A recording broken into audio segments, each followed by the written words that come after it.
Assalamualaikum warahmatullahi wabarakatuh. Izin memperkenalkan diri. Nama saya Nopri Haryadi SPD, LPTK Universitas Lampung, NIM 24 13 06 19 538. Instansi SMK Negeri 3 Banda Aceh.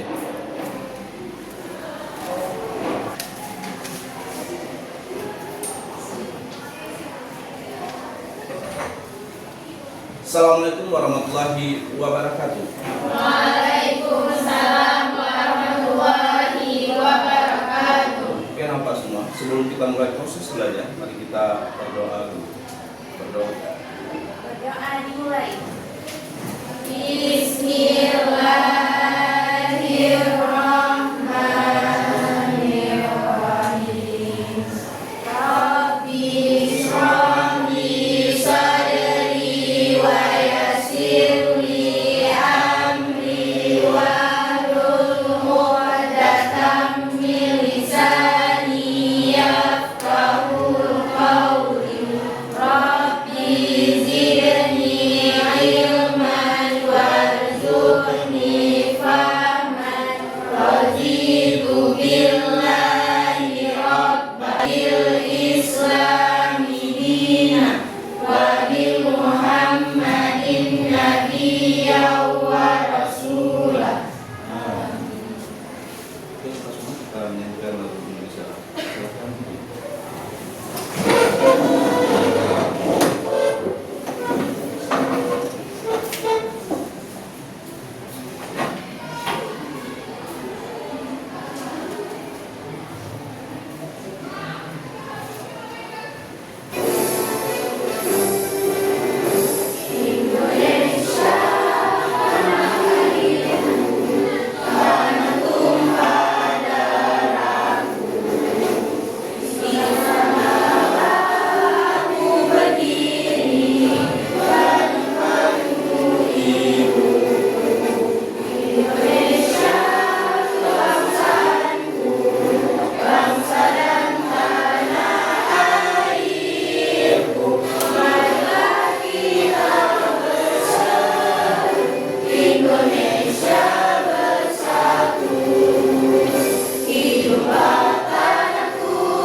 Oke, silakan duduk kembali.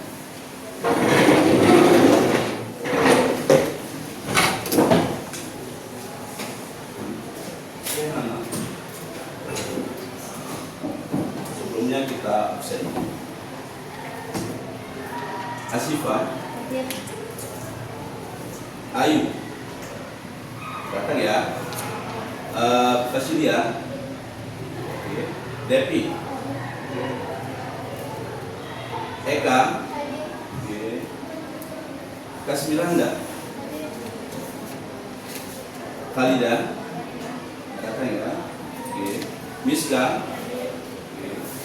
Nurdani, Nabila,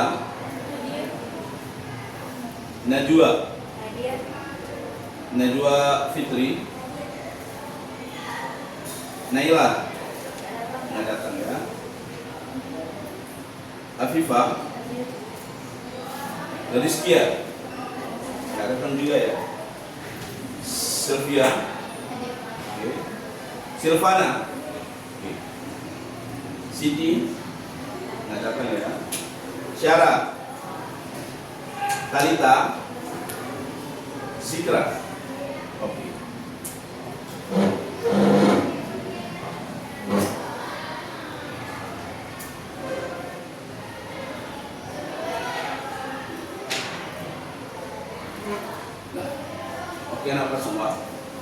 kabar hari ini? Baik. Sehat semua? Sehat. Pikiran masih sehat? Sehat. Oke.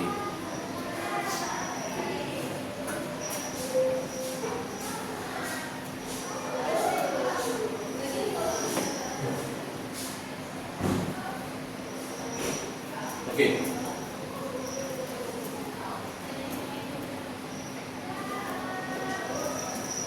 Kita mulai dengan asesmen awal. Asesmen awal ada 3. Apa pengertian hak asasi manusia?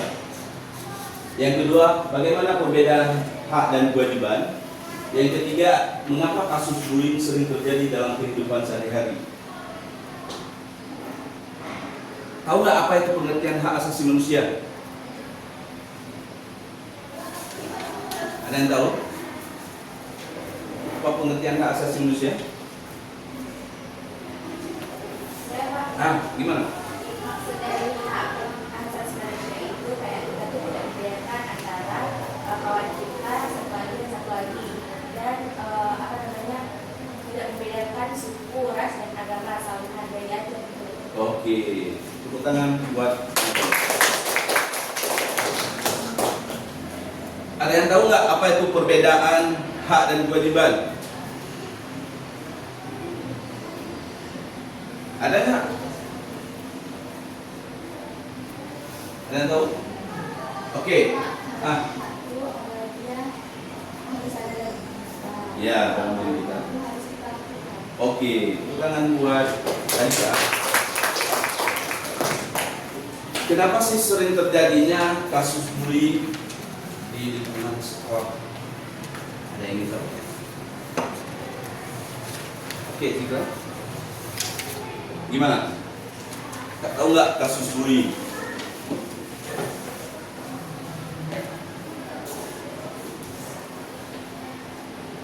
Kasus bullying.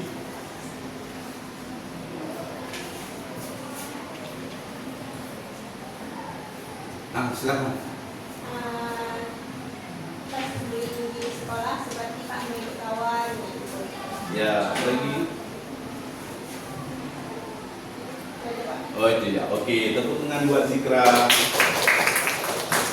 Oke, untuk semangat dalam proses belajar, mari kita ikuti dulu, ya. Untuk semangat kita belajar, anak-anak Bapak keluarkan suaranya seindah mungkin, happy, bahagia, ya. Jangan terlalu kaku, ya. Oke, kita ikuti dulu. Tepuk Pancasila.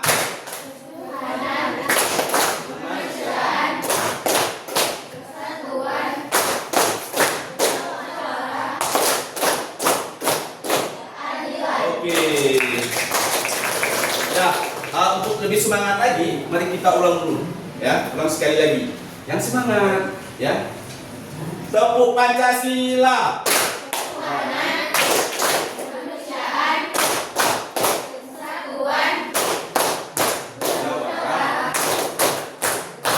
Keadilan. Oke, apa semua? Kita masuk dalam materi kita. Tentang kita lihat dari segi tujuan pembelajaran hari ini, ya. Tujuan pembelajaran hari ini.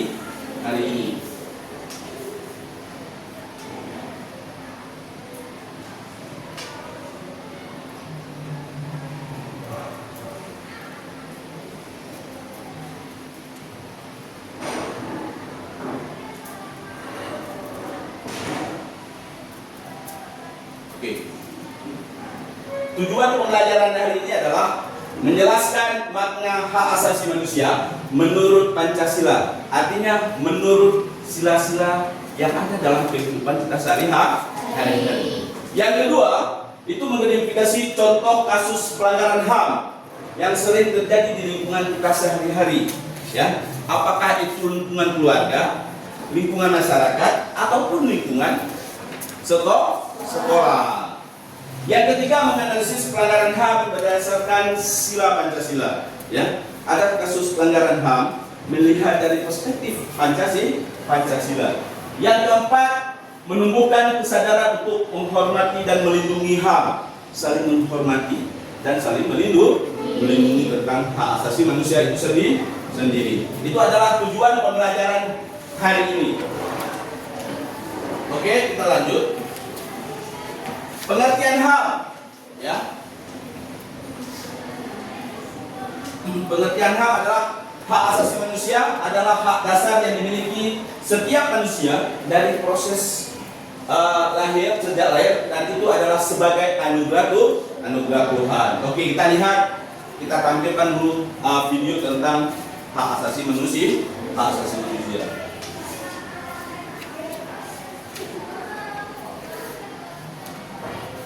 Nah, video pertama ini adalah bersifat umum, ya. Ini sering terjadi pelanggaran HAM secara umum, ya. Dan salah satunya adalah peristiwa simpang KKA itu pernah terjadi di Aceh. Ya. Kasus pelanggaran HAM itu pernah terjadi di Aceh sendiri, di daerah kita. Oke, kita lihat. Tanggal 3 Mei merupakan tanggal yang tak terlupakan khususnya bagi masyarakat di kawasan tempat tragedi simpang KKA terjadi. Peristiwa bergerak yang berhubungan nyawa masyarakat sipil ini terjadi hampir 26 tahun lalu, tepatnya pada 3 Mei 1999. Tragedi akibat dinas konflik Aceh ini pun menjadi catatan hitam bagi masyarakat Aceh yang kini telah diakui negara sebagai salah satu pelanggaran HAM berat. Lalu bagaimana sejarah dari tragedi bergerak ini? Selama lebih jauh ini mengumpasnya, akan memfollow, subscribe, dan notifikasi loncengnya agar kamu mendapat update video terbaru dari pembahasan. Terima kasih.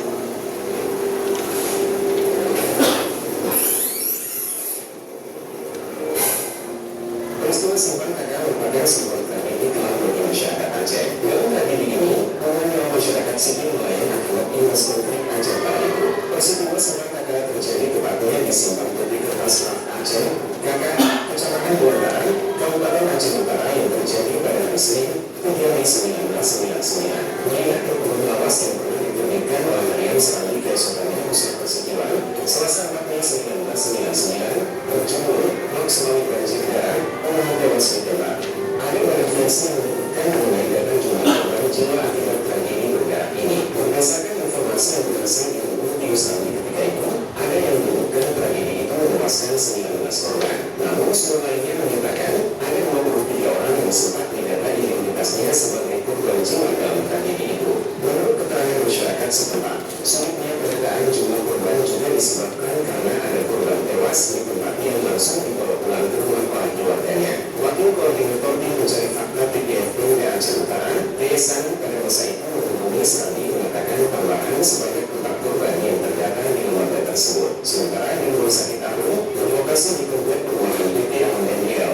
Sekarang PT Pertahanan Gas, Bertempat Timur, Laut Sulawesi, mendata satu wanita dan satu anak-anak masuk dalam daftar 11 orang yang tewas dengan upah WIB. Jumlah korban meninggal tercatat sebanyak 73 orang. Di antaranya, 36 korban dilarikan ke RS Laut Sulawesi, 8 orang di RSPP AF dan 29 orang di Rumah Sakit Aru. Menurut keterangan masyarakat kalau lukisan peristiwa itu, tembakan senjata dimulai pukul 16 WIB yang berlangsung selama beberapa menit. Setelah suara tembakan berhenti selama beberapa menit, kemudian terdengar kembali beberapa kali hingga pukul 17.30 waktu Indonesia Barat yang dimulai suara ledakan tembakan itu membuat warga di pasar Purwokerto yang tak jauh dari lokasi yang ditakutan dan untuk rapat yang pun dan untuk mereka. Versi lain dari koalisi yang diumumkan Aceh mencatat sedikitnya 46 warga sipil tewas. 100 itu kasus pelanggaran HAM yang bersifat secara umum. Kebetulan itu sering terjadi di Aceh. Nah, video kedua kita lihat.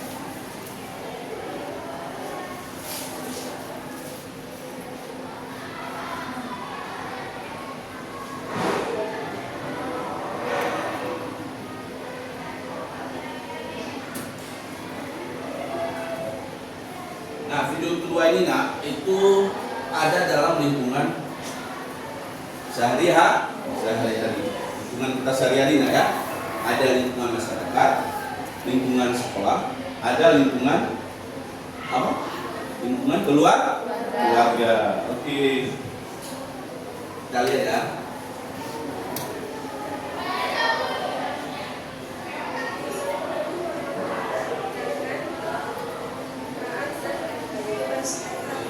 Nah, ini.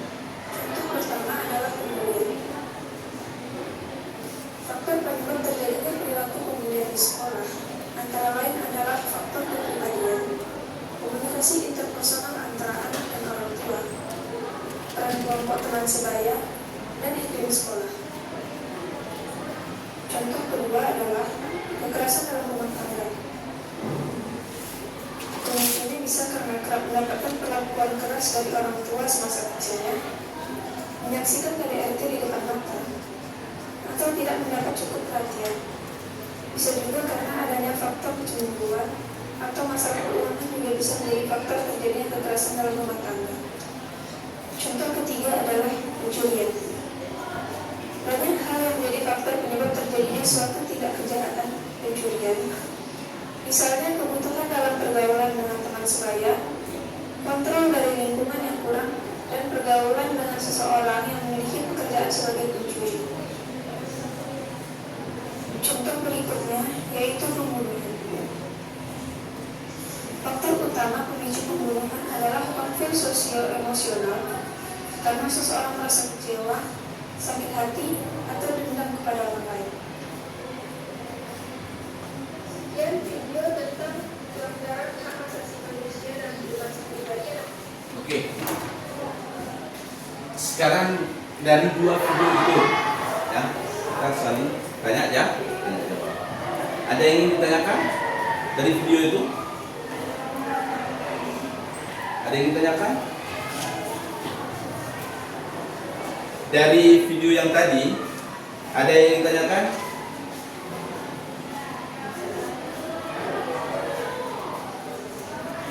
Oke, ada yang ditanyakan? Nak? Oke, silakan, Talita.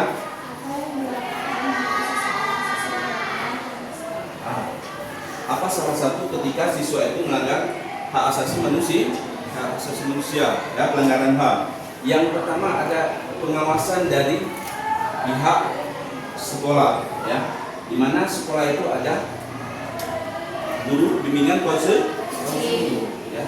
Di sana mereka dikasih arahan, ya, pentingnya kesadaran hak asasi manusia.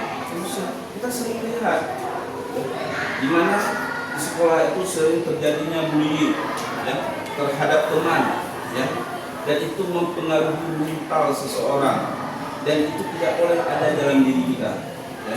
Jadi ketika kasus pelanggaran HAM di sekolah itu terjadi, maka ada pihak sekolah, ya. Salah satunya adalah guru BK yang mengawasi tentang hak asasi manusia, dan guru BK juga mengasih bimbingan, ya, terhadap anak yang selalu melakukan bullying terhadap teman lain. Oke, ada yang ingin tanyakan? Oke, kedua, silakan. Ya, bagaimana kita menangani persoalan kasus KDRT dalam keluarga? Yang pertama, tidak terlepas dari musyawarah terhadap keluarga. Dia ada bersifat internal dan ada bersifat eksternal dari keluarga dulu, ya. Kalau misalnya nggak ada solusi, masyarakat, ya, di mana di lingkungan masyarakat itu, ya, kita tinggal di masyarakat, tidak terlepas ada aparaturnya, dikasih bimbingan. Kalau juga nggak ada solusinya, ada pihak yang lain, ya, apakah kepolisian, apakah itu ada LBH, ya, ada lembaga hukumnya, habis itu ada KPAI misalnya, ya, itu juga yang menangani kasus-kasus yang terjadi di masyarakat, khususnya keluarga. Ada lembaga-lembaga HAM, ya. Jadi apapun kasus pelanggaran HAM itu tetap ada lembaganya, ya, tetap ada lembaga. Nggak mungkin. Misalnya contoh kasus pelanggaran HAM yang tadi ketika di Aceh, kita paham bahwasanya Aceh itu 30 tahun berkonflik. Siapa lembaganya? Kalau di Aceh ada KKR, ya, ada Komnas HAM, itu lembaga yang mengatur tentang persoalan-persoalan hak asasi manusia. Paham nak?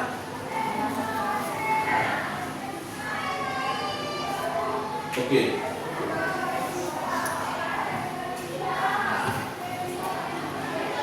Oke, dilihat contohnya nak ya. Jadi ada lembaga-lembaga HAM.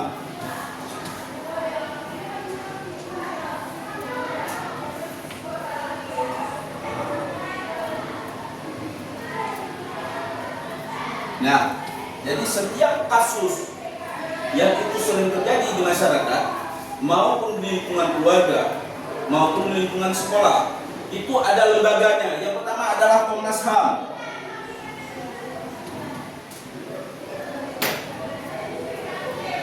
Nah, Komnas HAM. Yang kedua ada KP. Ini yang selalu menangani kasus anak. Ya, KPAI ya. Jadi kasus pelanggaran terjadi pada anak, contohnya bullying, itu ada lembaga KPAI. Ya, apa dia bersifat otonom dan ada juga bersifat di bagian khusus kepolisian, ya, yang menangani kasus pelanggaran HAM tadi. Ya, habis itu ada lagi LBH.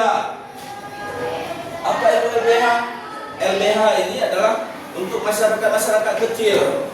Ya, ini adalah lembaga hukum, ya.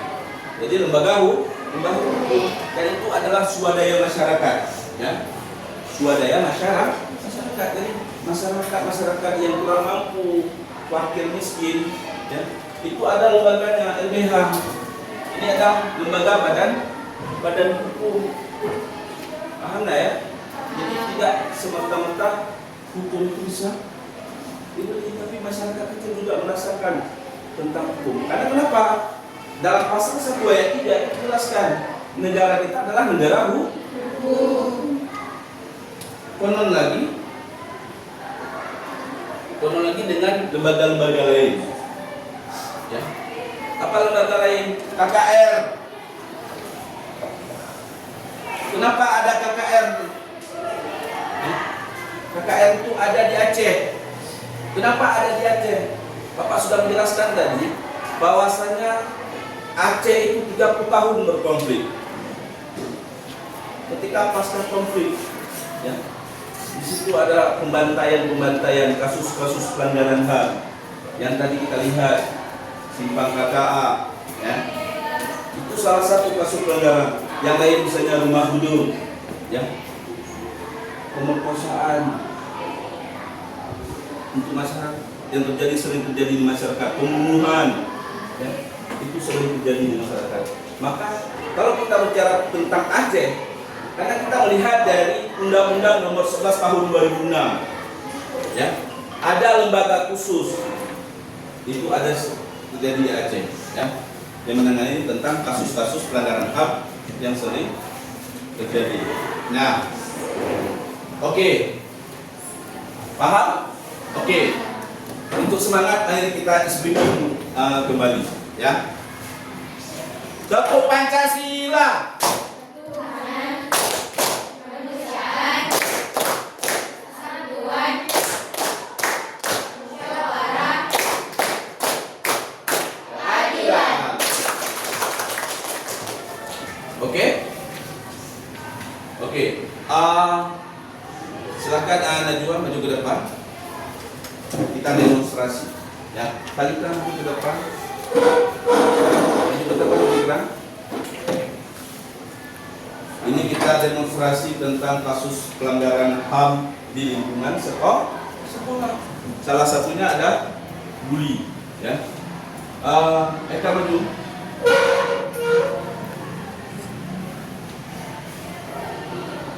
Oke. Ini silakan mendemonstrasi. Eka menjadi salah satu korban bully yang dibully oleh kawan-kawan misalnya. Oke, silakan. Contohkan. Dia nggak usah, ngapain kawan dia, dan dia yang cantik lagi. Nanti kita main bertiga aja, masa ajak dia.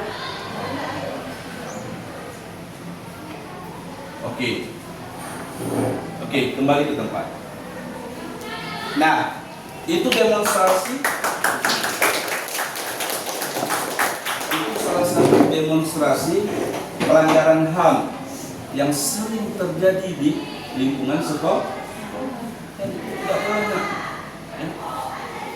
Karena kenapa? Setiap orang itu punya hak. Ya. Dari kalau diatur dalam Undang-Undang Nomor 39 Tahun 1999, ya, setiap orang itu punya hak asasi manusia. Tidak boleh kita bully teman kita, karena di mata Allah kita itu sama. Ya. Nggak ada perbedaan. Kecantikan dan lain itu bersifat rela.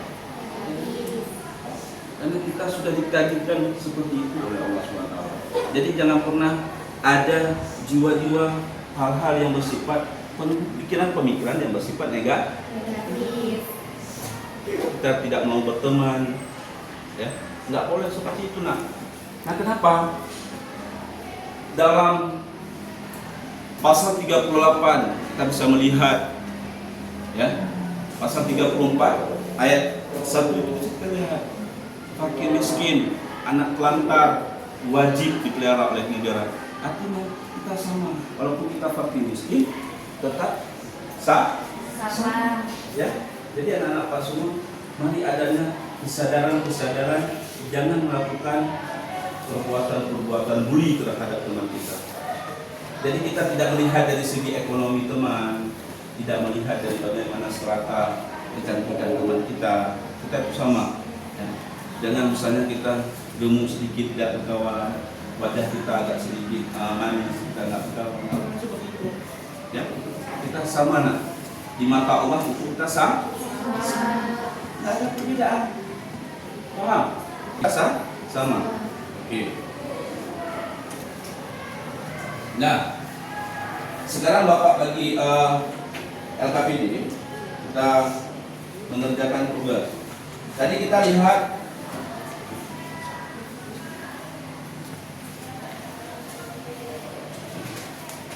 tadi kan sudah Pak Nur jelaskan tadi, ya. Ada beberapa kasus di lingkungan apa pertama? Lingkungan sekolah, lingkungan masyarakat, lingkungan keluar. Banyak kasus-kasus pelanggaran HAM. Ya, banyak kasus-kasus pelanggaran HAM. Oke, Bapak bagi LKPD per kelompok, ya. Kelompok 1, kelompok 2,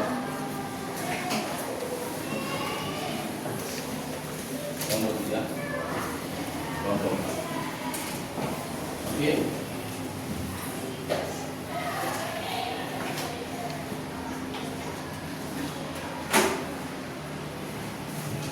Ini ada 4, ya, per kelompok lah, ya. Kelompok 1, kelompok 2,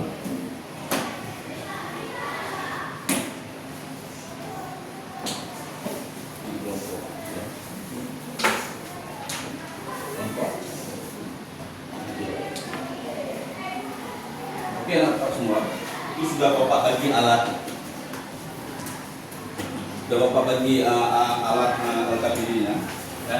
Facebook kartonnya juga sudah Bapak bagi. Coba dilihat LKPD-nya, ya. Coba dilihat LKPD-nya. Itu ada tema pembahasan, ya. Tuliskan nama kelompok nanti, kelas, tanggal hari ini, dan ada tema pembahasan. Jadi ada setiap kelompok itu Bapak bagi, ada 3, masyarakat, lingkungan keluarga, lingkungan sekolah. Nah, di sini udah jelas, ya, nak, udah Bapak bagi. Nanti dibuat penjelasan kasus pelanggaran HAM di lingkungan sehari-hari. Apa kasusnya, misalnya di lingkungan masyarakat, ya? Apa menjadi faktor? Salah satu contoh lingkungan masyarakat. Tulis di sini penjelasannya, ya. Yang kedua, apa sih upaya kita?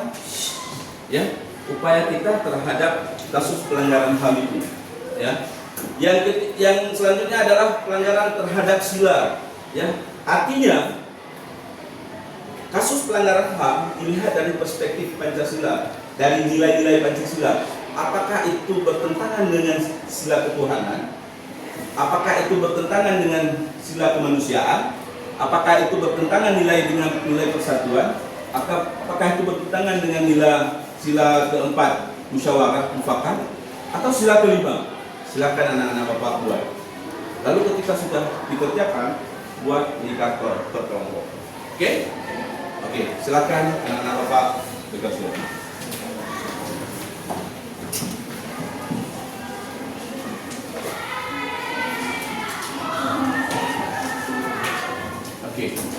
Oke, silakan. Silakan dikerjakan. Untuk bahan untuk kelompok boleh di setiap kelompok satu, ya. Menjadi referensi. Media ya. Medianya adalah HP. Bisa. Oke. Silakan dikerjakan.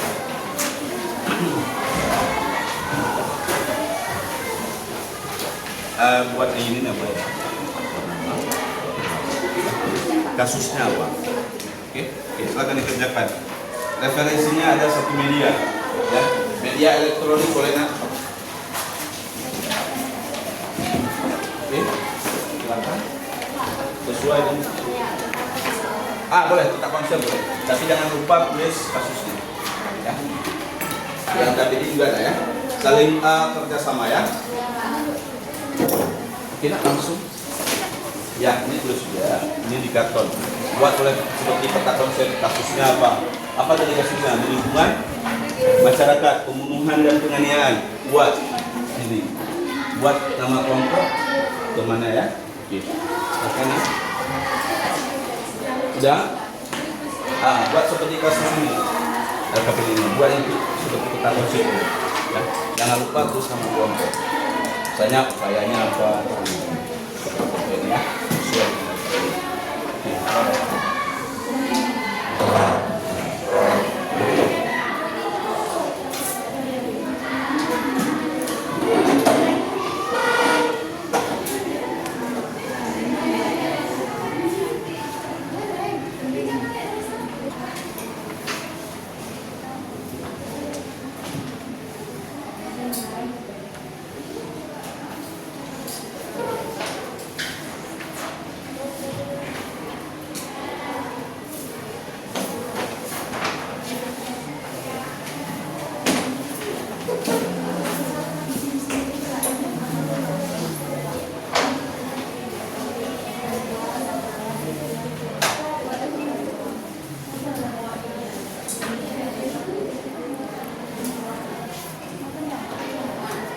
Perhatikan LKPD ya. Perhatikan LKPD.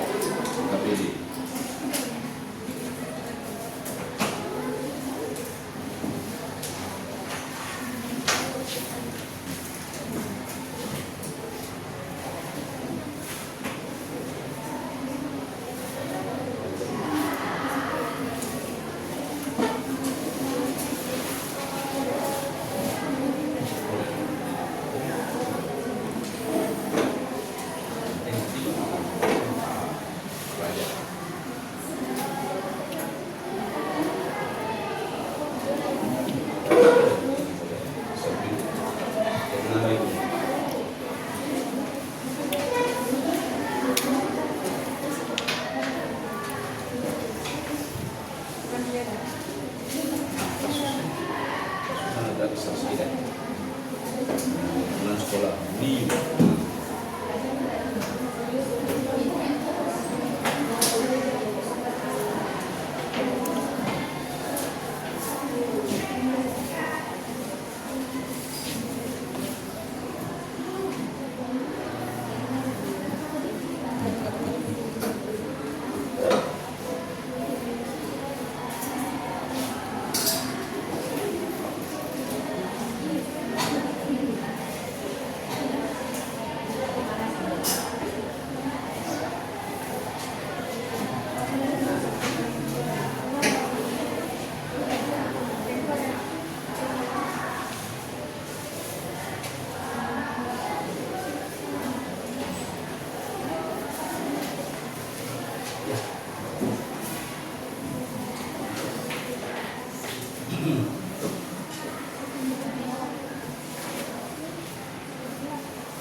Oke lah ya. Sebelum lebih santai, kita speaking dulu sekali. Oke. Oke. Perhatikan kita speaking biar kita tambah semangat, biar kita senyum, ya. Biar semangat dalam mengerjakan tugas kelompok. Tepuk Pancasila. Ketuhanan.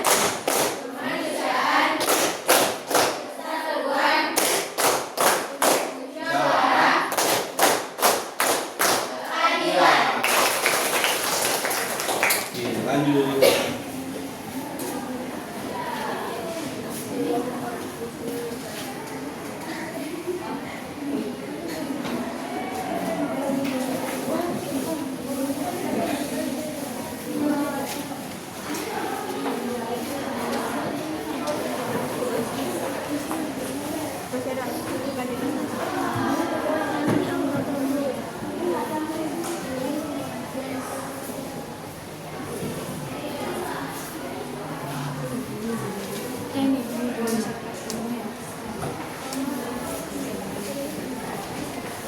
Pak, saya nggak ngerti bagaimana nih, Pak. Apa tuh?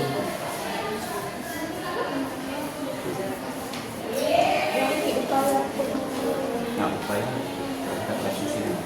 Upaya.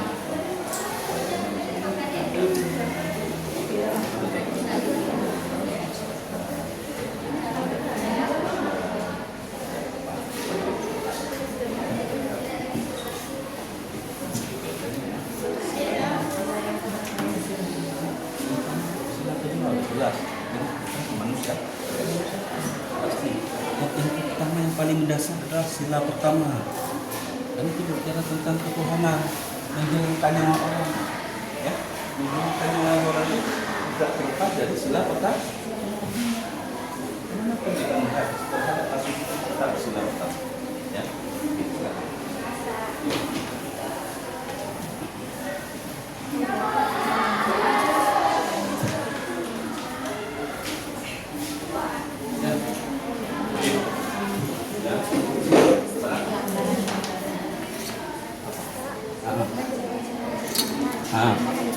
Ya. Iya, ini sudah jelaskan ya. Contoh ini, pembunuhan dan penganiayaan. Kita jelaskan kenapa terjadi pembunuhan. Kita jelaskan itu pembunuhan. Apa yang menjadi faktornya? Apakah faktor ekonomi? Misalnya, apakah faktor pengangguran? Buat apapun faktor dalam karakter masyarakatnya atau lingkungan upaya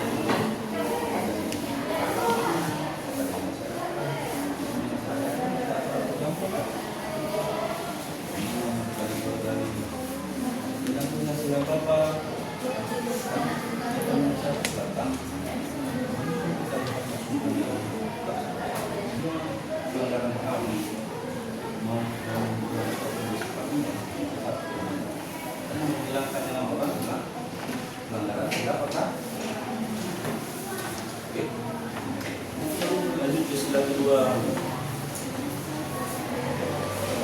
kalau misalnya kasus bully, saya kasus bully, menjadi upaya menangani kasusnya apa? Bimbingan, pihak kepolisian, masyarakat, itu ya. Nah, bisa ya, kalau di masukan siapa, DK, yang sekolah.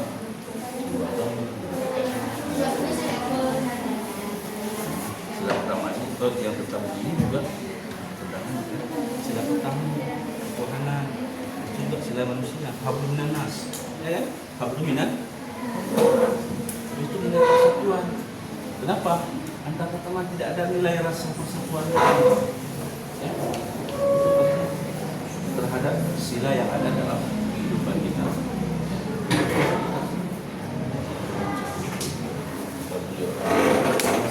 Nilai-nilai persatuan itu tidak ada.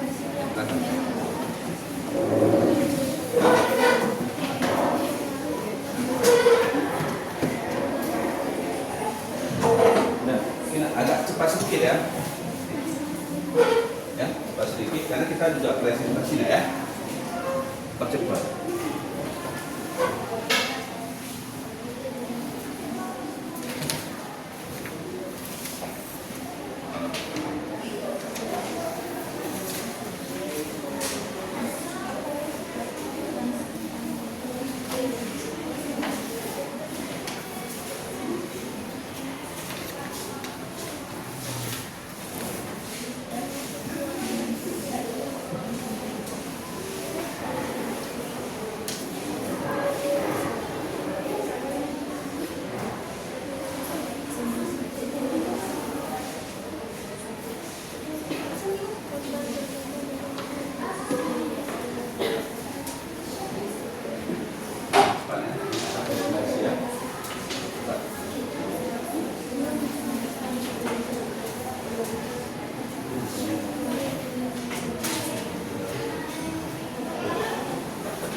Oke, cepat ya, 2 menit, 5 menit lagi ya.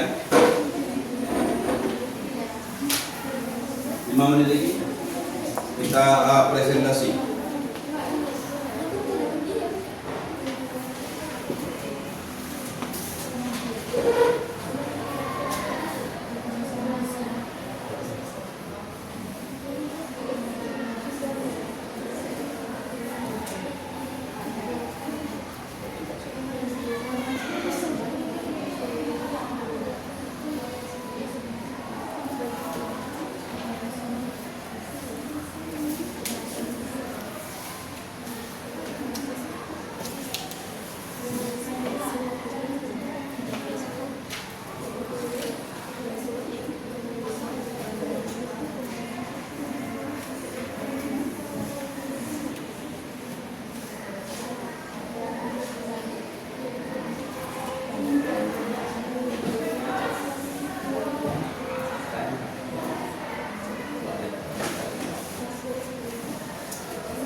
Oke, bagaimana nak? Ada kesulitan? Oke. Cepat ya.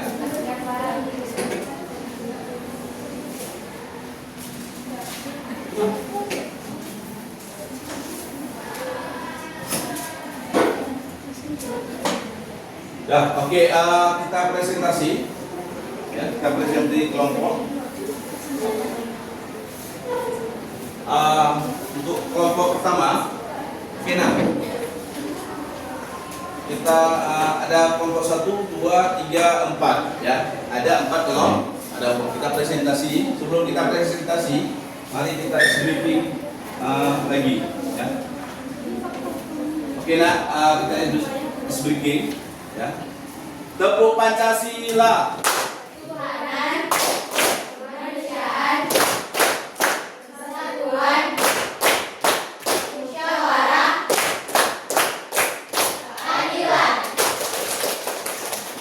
Silakan Talita, kelompok maju.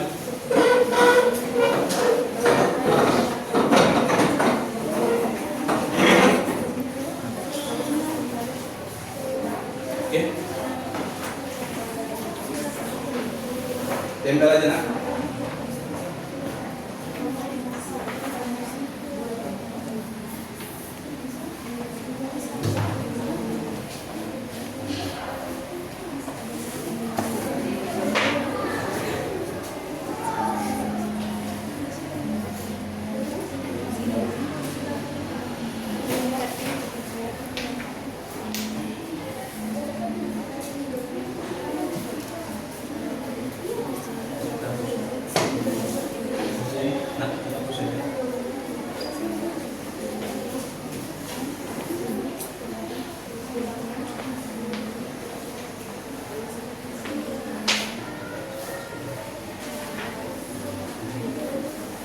Silakan nak perhatikan kelompoknya. Oke, silakan. Assalamualaikum warahmatullahi wabarakatuh. Waalaikumsalam warahmatullahi wabarakatuh. Kami dari kelompok 1 ingin mempresentasikan tentang HAM lingkungan keluarga. Penjelasan tentang HAM akan dibacakan oleh Misma. HAM melekat pada setiap kehidupan. HAM melekat yang ke depan. Selanjutnya, faktor penyebab akan dibacakan oleh Sofia. Sikap egois, rendahan keras dan rendahnya kesadaran HAM, kondisi psikologis tidak stabil, faktor ekonomi. Yang ketiga, upaya penanganan akan dibacakan oleh Devi. Upaya penanganannya adalah 1. Pendidikan hal 2. Tindakan hukum yang adil 3. Kerjasama antar pihak yang cepat dewasa dan masyarakat. Yang keempat, yang mencakup segala kelima akan dibacakan oleh Eka. Yaitu pendidikan medis Indonesia. Mungkin ada yang ingin bertanya. Oke, silakan. Ada yang ingin bertanya?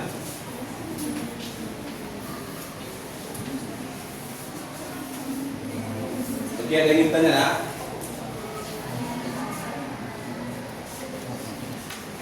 Oke, silakan. Apa yang dimaksud?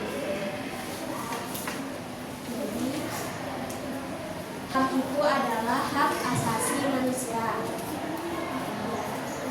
Terus ada yang ingin bertanya lagi?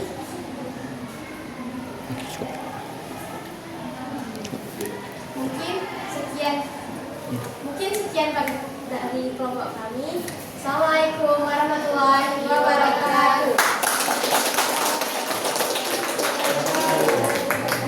Oke, selanjutnya kelompok 2.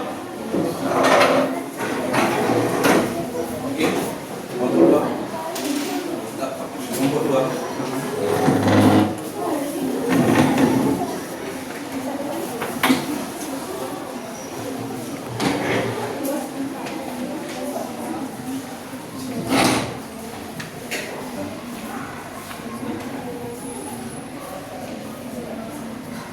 Kamera yang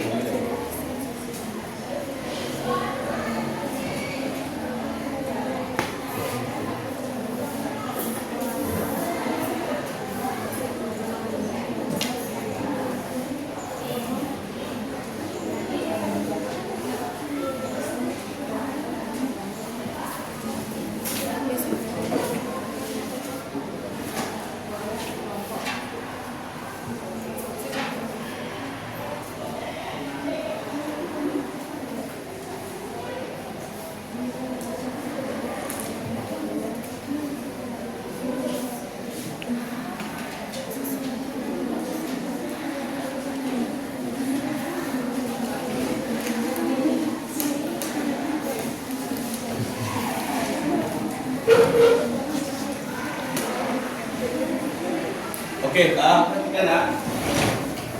Kasih nampak. Oke.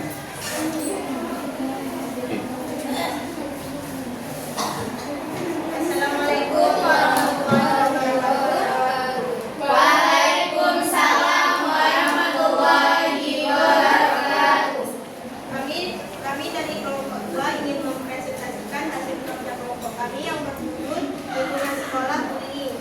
Oke, yang pertama akan dibacakan oleh Ayu.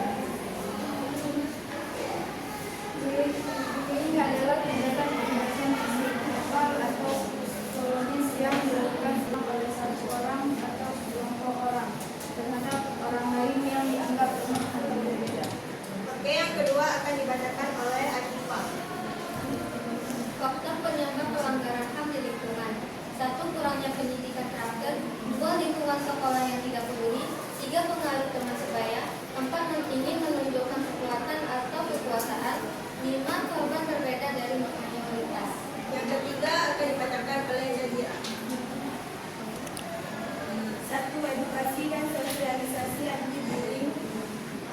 2. Pembinaan konseling. 3. Melibatkan orang tua dan komite sekolah. 4. Meningkatkan peran guru dan wali kelas. Yang keempat akan dibacakan oleh Sarah Lula.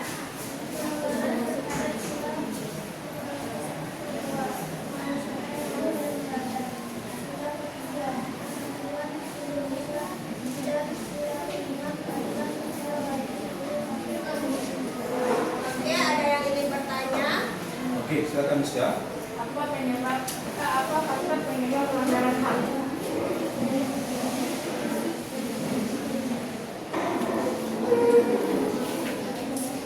Apa yang menjadi faktor penyebab pelanggaran HAM?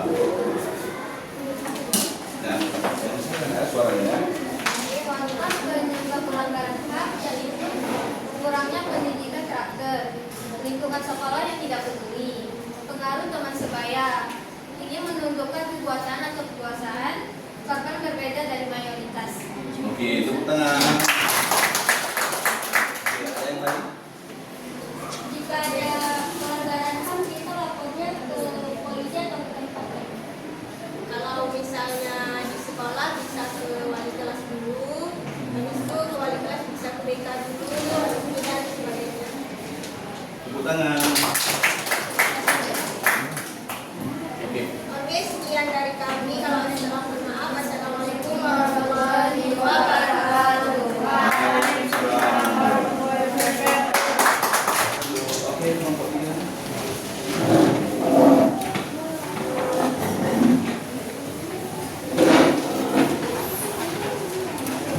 Oke, silakan ditempel ya.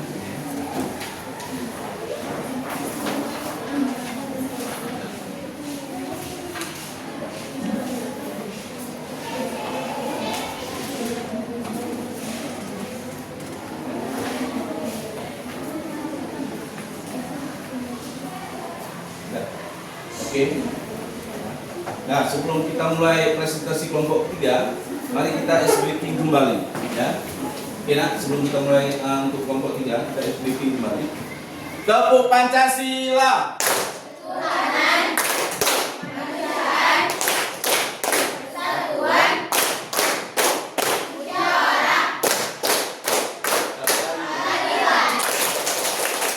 Oke, silakan kelompok Oke, assalamualaikum warahmatullahi wabarakatuh. Kami dari kelompok 3 ingin mempresentasikan hasil kerja dari kelompok kami yang berjudul Lingkungan Masyarakat, Pembunuhan dan Penganiayaan. Penjelasan khusus pelanggaran dan HAM lingkungan nomor 1 akan dibacakan oleh Nadila Putri. 1. Kasus penganiayaan terhadap warga karena perbedaan keyakinan atau suku. Faktor penyebab pelanggaran HAM di lingkungan: intoleransi, kebencian antara kelompok, kurangnya edukasi tentang keberagaman. Upaya menangkan kasus pelanggaran HAM di lingkungan: edukasi HAM dan toleransi sejak dini, menemukan hukum terhadap pelaku perlindungan bagi korban. Pelanggaran terhadap sila kedua, kemanusiaan yang adil dan beradab. Nomor 2 akan dibacakan oleh Salsa Ilani. 2. Kasus pembunuhan warga oleh masyarakat karena main hakim sendiri. Ketidakpercayaan pada sistem hukum, emosi, tidak adanya perkenalan diri, meningkatkan kepercayaan publik terhadap hukum, sosialisasi hukum, sila kelima keadilan sosial bagi seluruh rakyat Indonesia. Baik, selanjutnya akan dibacakan oleh Sultana Ida. Penjelasan kasus pelanggaran HAM di kasus penganiayaan terhadap anak jalanan oleh kelompok orang. 5. Terhadap jalanan, kurangnya pengawasan sosial, tidak adanya pembunuhan. Pengawasan oleh aparat edukasi agama dan perlindungan anak oleh pemerintah. Sila kedua, kemanusiaan yang adil dan beradab. Oke, presentasi kami. Ada yang ingin bertanya? Apa sih penyebab dari pembunuhan? Ya. Penyebab dari pembunuhan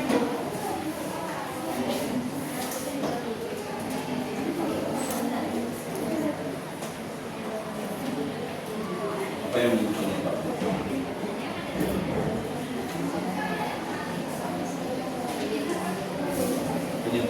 penyebabnya adalah adanya kebencian terhadap teman kita dan adanya kekurangan edukasi tentang keberagaman.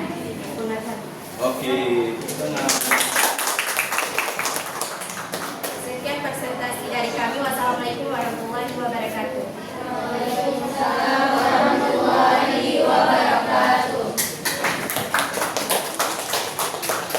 Oke, kelompok terakhir, silakan maju.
apa sih dampaknya? Dampak bagi sesuai dengan pelanggaran HAM.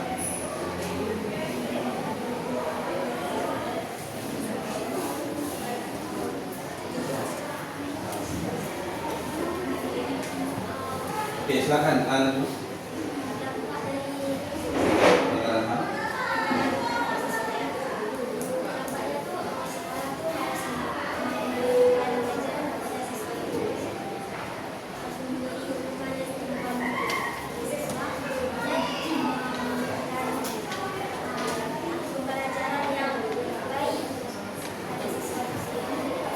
Oke, tepuk tangan.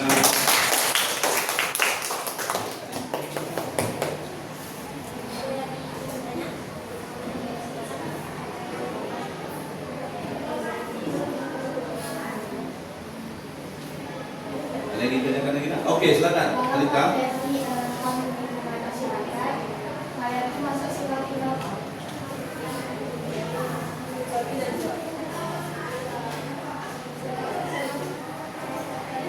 Ya, silakan. Ya. Jadi jawab. Nah, oke. Kita tunggu. Aku sebentar.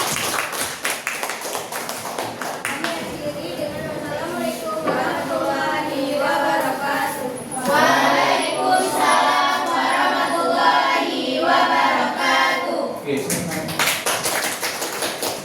Nah, alhamdulillah sudah 4 kelompok sudah mempresentasikan.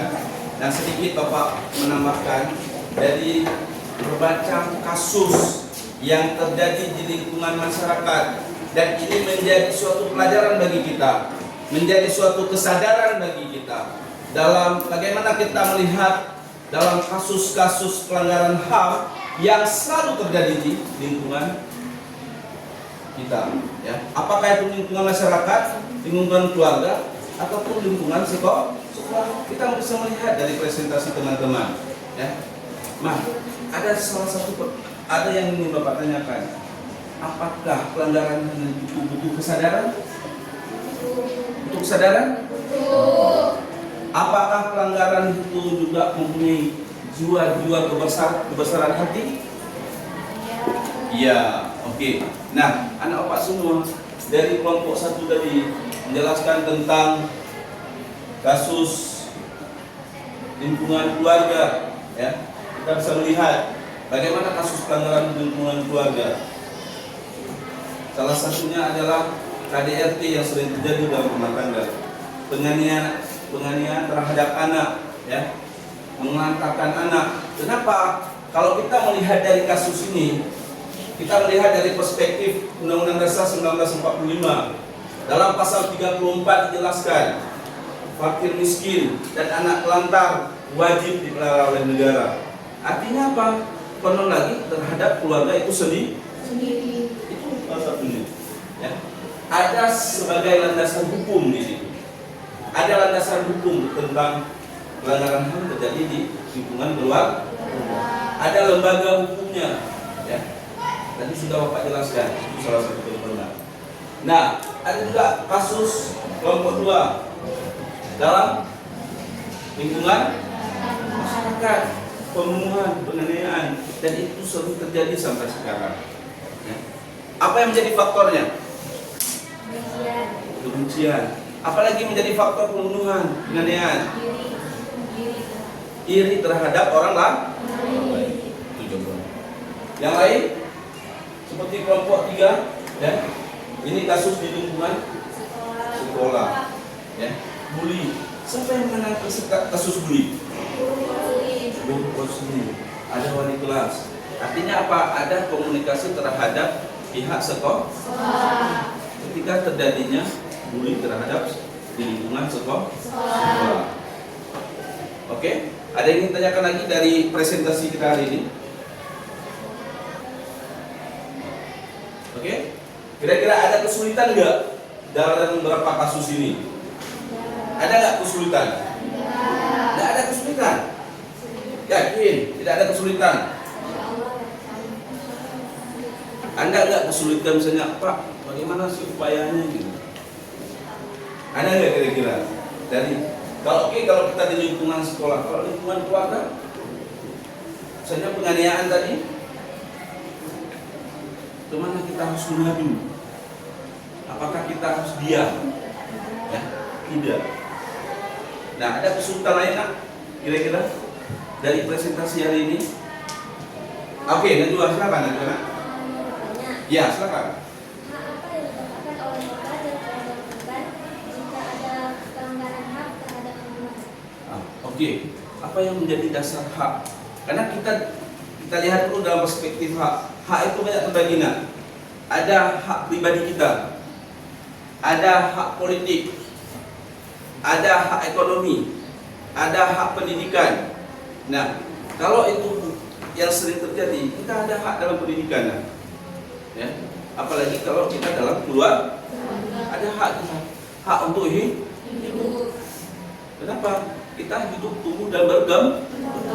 Dan itu juga jatuh dalam pasal 28B ayat 2, ya kan? Selalu Bapak jelaskan. Karena itu diatur sebagai landasan hukum. Oke, ada yang ingin tanyakan lagi? Ada? Oke. Mari kita speaking kembali. Tepuk Pancasila.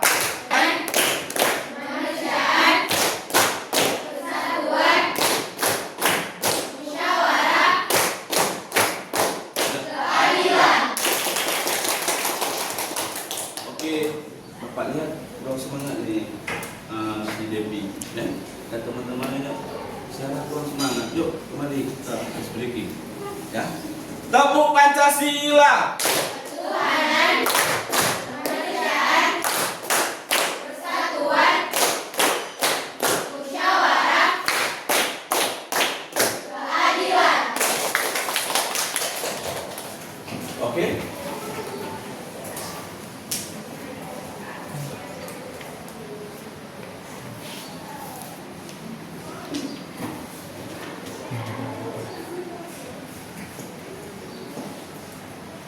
Oke, ada apa semua? Kita alhamdulillah sudah mempresentasi.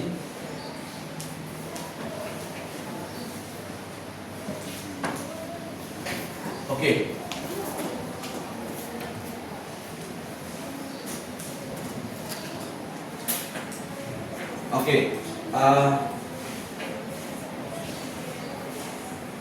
Oke, kesimpulannya nak, Zikra, bagaimana refleksi kesimpulan kerja kelompok?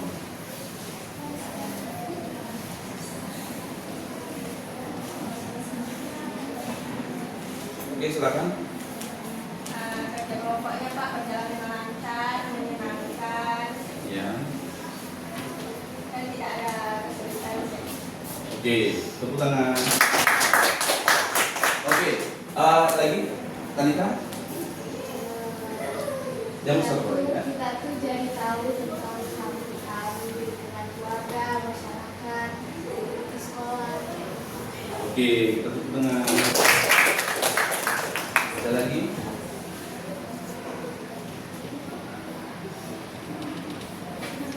Najwa? Setelah mempelajari pembelajaran hari ini, kita tahu bahwa pembunuhan itu adalah pelanggaran HAM yang paling berat, dan kita juga tahu hak yang ada di masyarakat. Oke, tepuk tangan. Oke, silakan berdiri.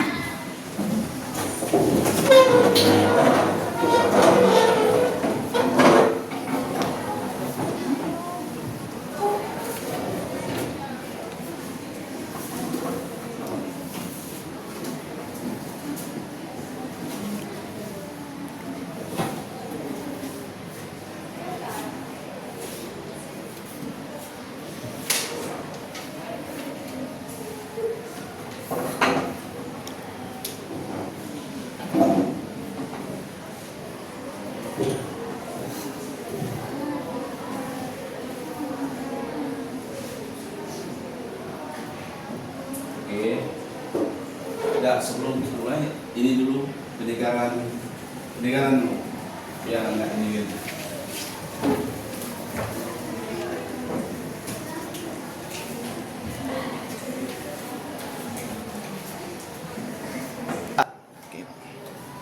Oke, anak-anak, kita speaking kembali, ya. Tepuk Pancasila. Ketuhanan,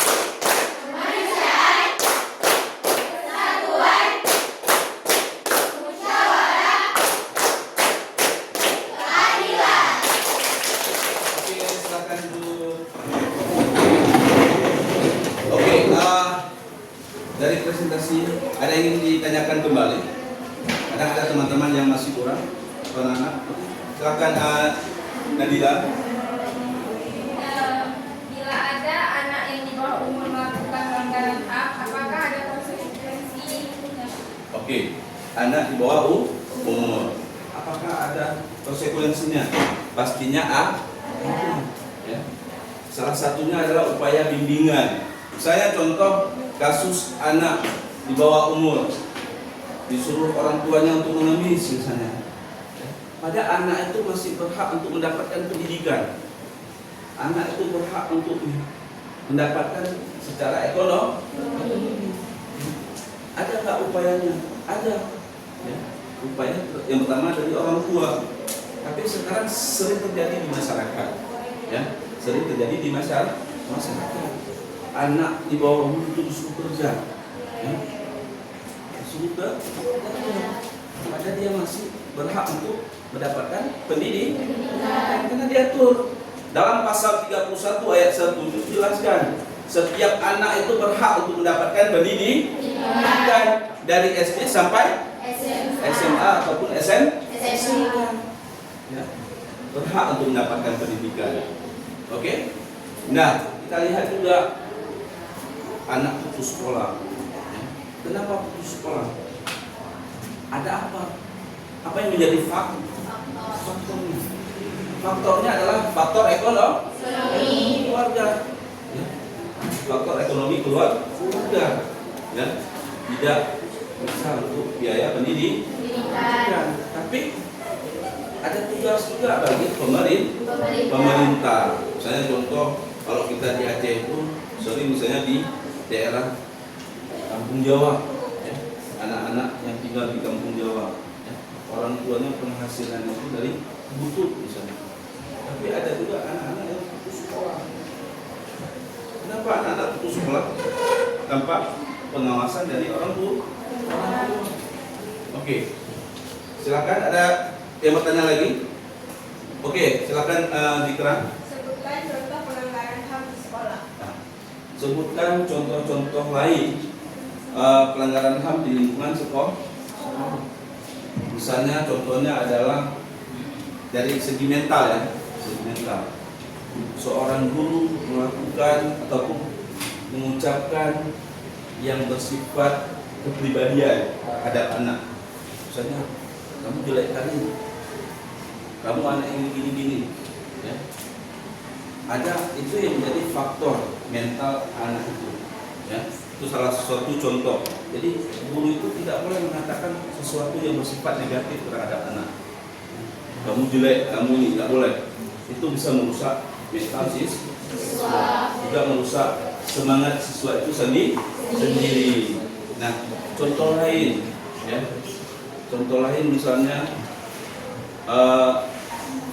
penganiayaan terhadap teman kita, bukan bully lagi nih, ya. Tapi dia bisa menghilangkan nyawa orang. Siswa melakukan pembunuhan, ya, itu bisa mengakibatkan menghilangkan nyawa orang. Itu juga. Oke, silakan ada pertanyaan lagi. Oke, Sylvia. Bagaimana bentuk pelaksanaan HAM di lingkungan keluarga? Pelaksanaan di lingkungan keluarga yang penting keluarga itu harmonis. Ya. Tidak ada pelaksanaan dengan nilai kebaikan. Harus akur dalam keluarga pelaksanaannya, harus harmoni. Walaupun ada penyebab faktor ekonomi misalnya, dan itulah menjadi di lingkungan keluarga bagaimana mencari solusi. Kita bisa melihat banyak KDRT ataupun banyak kasus di keluarga itu akibat ekonomi. Bagaimana terhadap keluarga itu? Yang pertama adalah tidak terlepas dari sila pertama, nilai-nilai keimanan dalam keluarga. Yang kedua adalah komunikasi terhadap keluarga. Kita sering komunikasi. Misalnya kita sebagai anak juga harus berkomunikasi dengan orang tua. Apalagi kita wanita. Ya, kita anak gadis. Komunikasi terbuka terhadap orang tua. Jangan ada hal-hal yang disembunyi. Nggak baik, nak. Ya.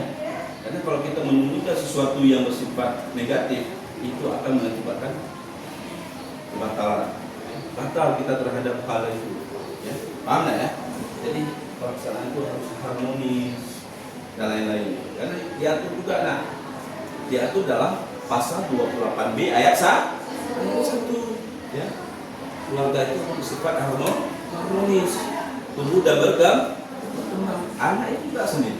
Ya, itu diatur dalam pasal 28B ayat 1 dan ayat 2. Oke, ada yang ditanyakan lagi? Oke, Mas Lia. Bagaimana dan apa solusi jika hukuman yang diterapkan tidak setimpal dengan perlakuan yang telah dilakukan? Coba ulang pertanyaannya.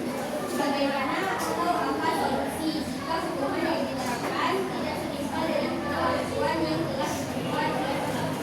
Oke, misalnya pelaksanaan hukuman ya, tidak setimpal, tetap ada garis hukum yang lainnya, misalnya tetap ada nilai-nilai musyawarah. Misalnya contoh kasus pembunuhan misalnya tidak setimpal, dihukum 20 tahun, seharusnya dia hukuman seumur hidup. Tapi ada juga dilihat dari sisi apa? Apakah itu bersifat perencanaan? Ya, sudah dia apa? Itu juga dilihat. Ya. Pastinya negara kita adalah negara hukum, ada penegakan hukum di situ, ya, terhadap masyarakat. Kita tetap melihat dari perspektif nilai-nilai Pancasila. Oke, ada yang ingin ditanyakan lagi? Oke, untuk kesimpulan hari ini adalah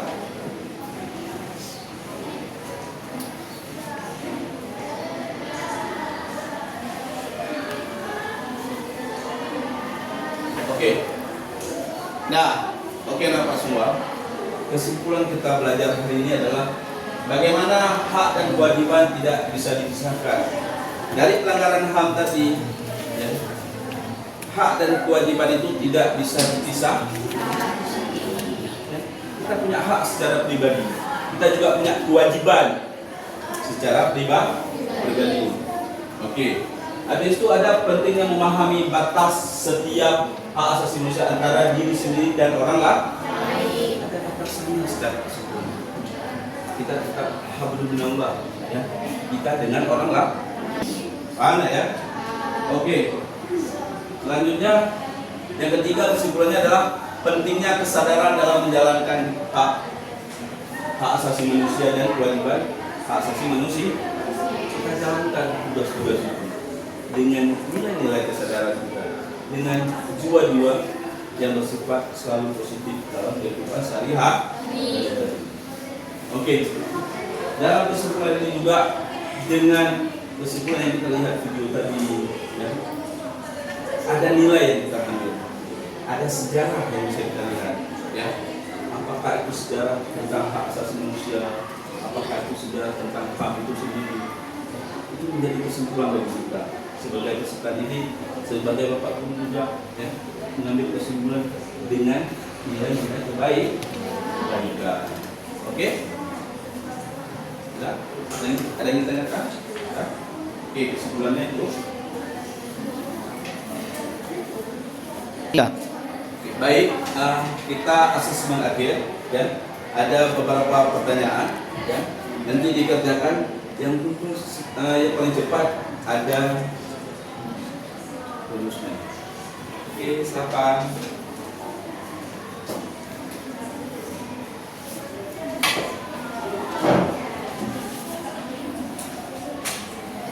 Oke, anak-anak, silakan tulis,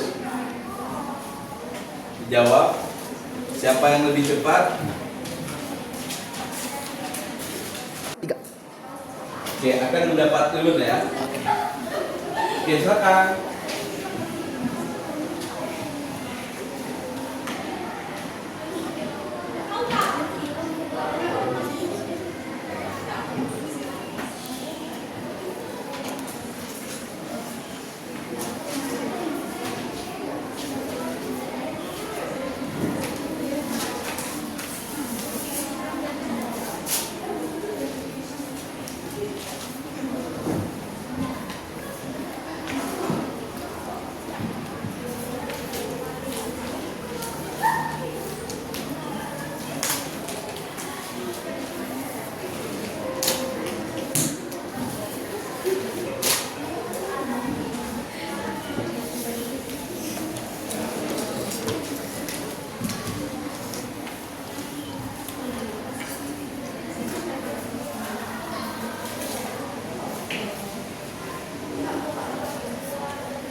Oke, udah.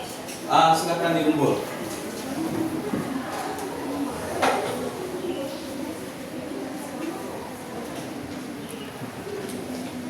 Lima orang pertama nak. 5 orang pertama. Oke. Oke.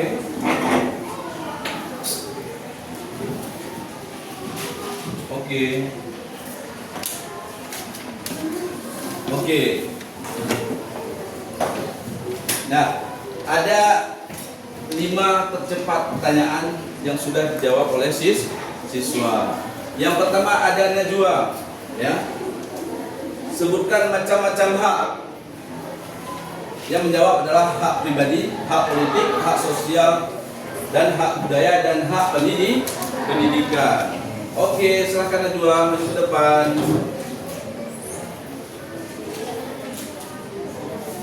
Oke, ini pertanyaan pertama. Tercepat kedua, sebutkan pasal hak asasi manusia dalam Undang-Undang Dasar 1945. Yang menjelaskan adalah pasal 28. Oke, silakan maju, Miska.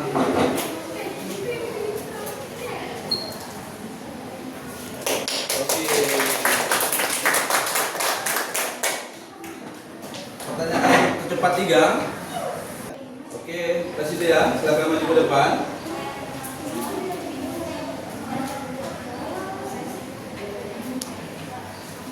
Oke. Cepat lompat, Zikra.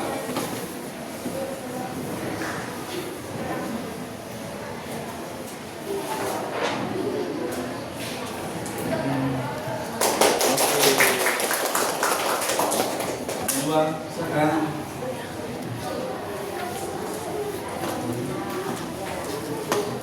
Oke.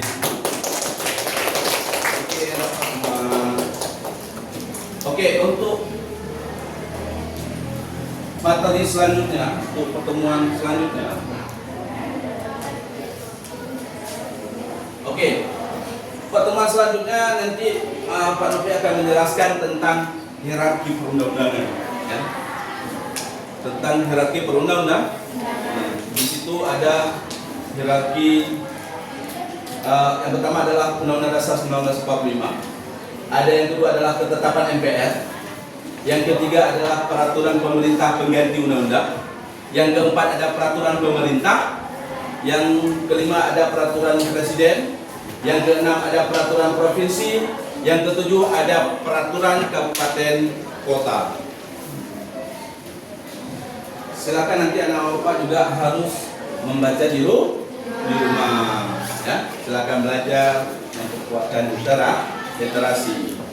Nah, pesan moral hari ini adalah semua orang itu pintar, semua orang punya kualitas. Usaha tanpa doa itu sombong, dan doa tanpa usaha itu sia-sia. Itulah pesan moral hari ini anak-anak semua. Ya, oke. So, paham ya pesan moral? Semua orang itu pintar, tidak ada yang bodoh dalam hidup. Habis itu semua punya kualitas. Kita punya kualitas dalam hidup kita, ya? Ada dalam hidup kita. Habis itu usaha tanpa doa itu sombong. Usaha tanpa doa, nggak ada usaha kita, ya? Nggak ada berdoa juga, itu sombong. Karena kita tidak pernah berusaha dan berdoa. Selanjutnya doa tanpa usaha itu sia-sia. Ya, doa kalau kita nggak berdoa, kita sia-sia dalam hidup. Ya, oke anak-anak semua. Untuk mengakhiri proses pembelajaran kita hari ini, mari kita berdoa. Oke, Berdoa dimulai.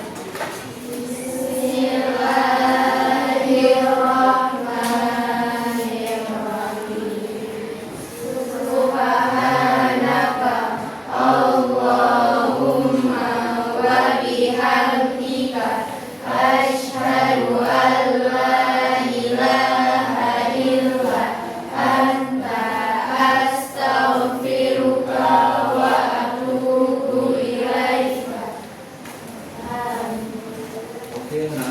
teman-teman semua, terima kasih atas proses pembelajaran ini. Sekian, Assalamualaikum warahmatullahi wabarakatuh.